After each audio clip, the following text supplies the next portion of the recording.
Ladies and gentlemen, it's finally happening. Later tonight, Veldora and Shizu will be making their debut in Grand Summoners Global. Veldora is obviously the most hyped character of the crossover, but why is that?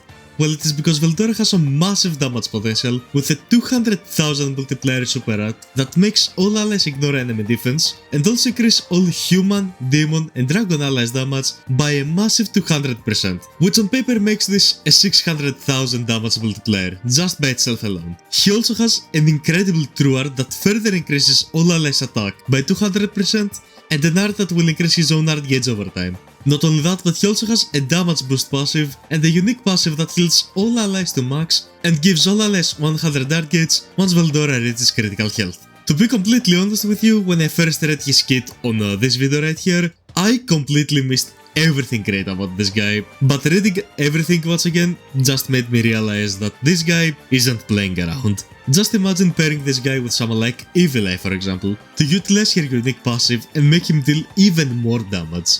The other character we're getting is Shizu, who is a fire magic character that can reduce the enemy's fire resistance to absolute zero.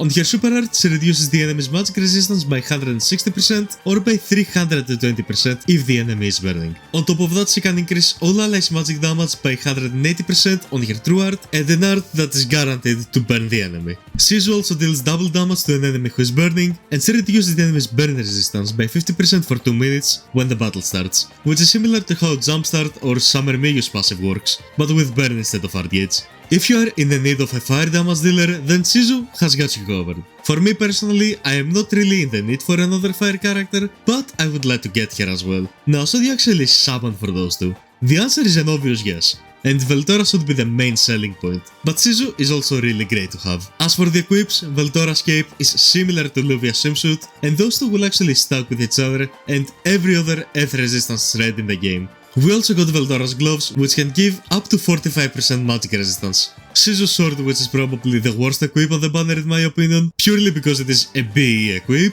Shizu's outfit is actually the same as Angela's true equip, but for magic resistance instead of physical, and the same can be said about Shizu's plushie, being the fire version of Blade Regalia and Shadow Sword. These equips are not the best, but if you ask me to recommend two, then I would highly recommend Veldora's cape. Incredibly strong equip in a mono earth team and quite versatile overall. And Shizu's plushie is very good for nuking, just like its predecessors. For the final patch note, Veldora and Shizu will be getting added in the Alk banner, and if you've been saving your Alk, then I would say now is the best time to start doing the Alk summons, because you're looking at some amazing odds of pulling a slime character. And that's pretty much everything there is to it. Be sure to drop a like, comment down your thoughts about Shizu and Veldora, what do you think about them, are they a must summon or skippable? If you're new here, then consider subscribing with a bell on to never miss a video just like this one right here. Once again, I want to thank you all so much for watching, I hope you all did enjoy, and I will of course see you in the next one.